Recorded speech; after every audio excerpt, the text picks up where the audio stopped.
So today I'm going to be talking about yet another card battle game. This is Sea Horizon, and as far as I know, you can only get the physical copy from Japan. I bought mine from um, Play Asia, although actually I have seen it on Amazon, but it is, I assume, from Asia. It's not an Asian game, but I think only in Asia did they make physical copies. So the digital is, I think, $14.99, although it was on sale for $8.99. I paid $30, $29.99 for mine. I really do enjoy this game, and what I like about this one as compared to Monster Train or Slay the Spire or Inscription is that it's very multi-dimensional. And what I mean by that is, well, I'll show. So this is one of, I'm showing, here's my Explorer, let's see, Shaman. So I have three characters currently running in an adventure. You can play just one character, but in adventure mode you play three. And so each one of these has four different, well, not necessarily, but three or four different pieces of equipment. And each equipment has a certain amount of dice. There's dice rolls and then colors or dice faces. So in this one, it's an apprentice wand. It's a six-sided die, rolls once, and it's got like a leaf and some kind of a swirl design. And so that means every time that die rolls, I get a 50% chance of a swirl, 50% chance of a leaf. In the case of my incense, I get four rolls. And with each roll, two chances of green and or leaf and two chances of swirl. And my equipment have abilities. So in this case, you can inflict two poison on all enemies when playing a skill cost 3 or more. Okay, and so you can use these abilities to tune your character. And then I go in here, and these are my cards. So the top 5 cards are equipped skills. And these are the cards that will come up when I'm in the midst of a fight. And so the bottom 8 cards, and there could be more, there could be 10 or more, I choose from those cards to determine which are going to be the 5 cards that I'm going to use in the game. And they can all work in conjunction. So in this case, I have kind of a poison deck. So I can inflict poison on all 10 characters, and then down here I can do 3 damage for each poison enemy. But also it works in conjunction with my Prosperity Incense, which inflicts 2 poison on all enemies. So I'm combining all of this stuff into a larger theme. And then my other characters, they also can have themes, but they can work in conjunction with each other. So my other characters might also inflict poison. And so in this case, this one's his theme is kind of I collect beast spirits, and then I can do damage using beast spirits. But I also in here have poison bug, so that's going to work with my other character. So all of this stuff is working together to create a strong theme, and I really enjoy that. And then down here, there's other. So here I can get tree spirits, but I decided not to go with a tree spirit deck because I wanted it to be focused. And all of this stuff works together, and it works really well. And so if I go in here into a battle, this is turn-based battle on a grid.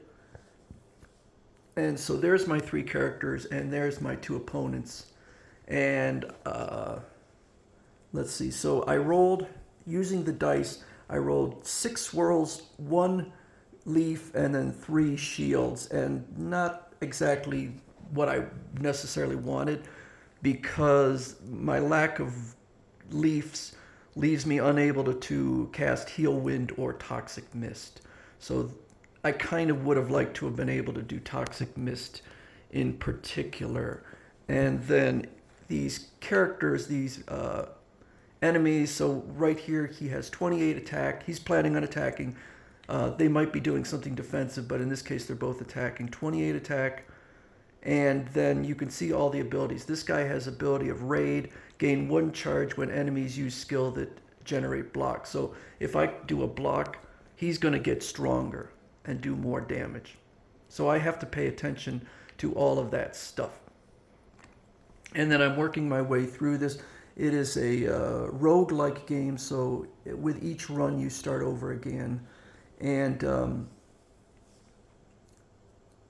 you can gain experience, and with experience you can gain other abilities. And so my characters are pretty high up. I think they're probably more in the late teens, 15th, 16th, 17th level, something like that. And so it all works really well together. If I had some criticism, my first criticism would be that this game is pretty easy, actually. Like, I really would struggle. I had to really, really think hard with Monster Train and Slay the Spire.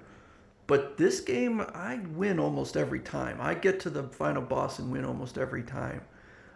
So I'm coming back mostly to get other skins, and skins will also give other abilities, and increase my levels and things like that. But it's such an easy game that it kind of loses that incentive to really, really think hard and eke anything you can out of tuning the deck.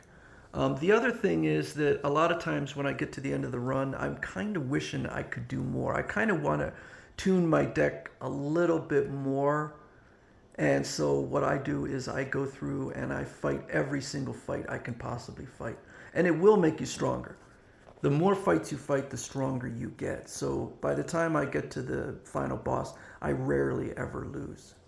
So here is the box for it. Again, I ordered this from Hobby Link Japan. And it does come with a manual, but since it's a smaller development company. Now, this manual, like a lot of manuals that come with the games, most games don't have any manuals, but it's basically useless. It doesn't really explain anything. In fact, I'm going to confess that there's a lot of things on this screen that I don't know what. Up in the upper right-hand corner, there's these 3 coins. I've never figured out what the heck to do with them. And there's other indicators on the screen that I still don't know. I probably could do some research online, although there's not a lot of stuff about Sea Horizon because it is a smaller title. Now, compared to these other games like Monster Train, Slay the Spire, there's a lot of things I like about Sea Horizon, but I feel like all the pieces that went into it didn't come together perfectly.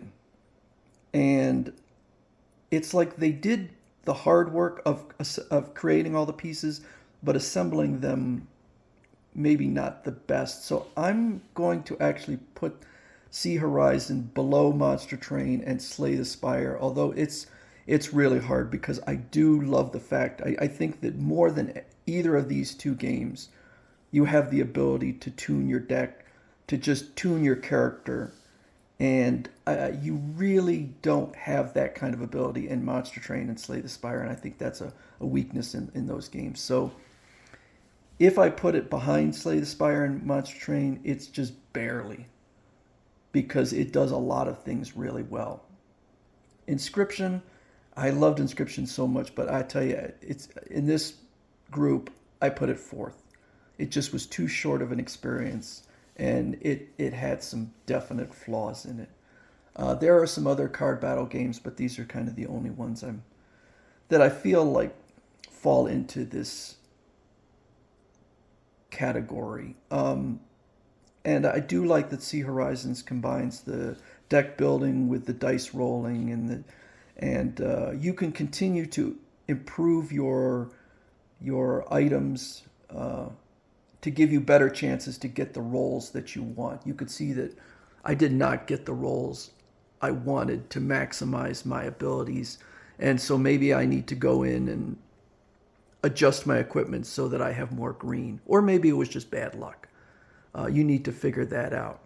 So I do recommend Sea Horizon. I like physical copies, but you could get it for $14.99, or I saw $8.99 digital only. But I do think it's a fun experience, and I recommend the game. So that's Sea Horizon by EastAsiaSoft. So I guess it is from Asia.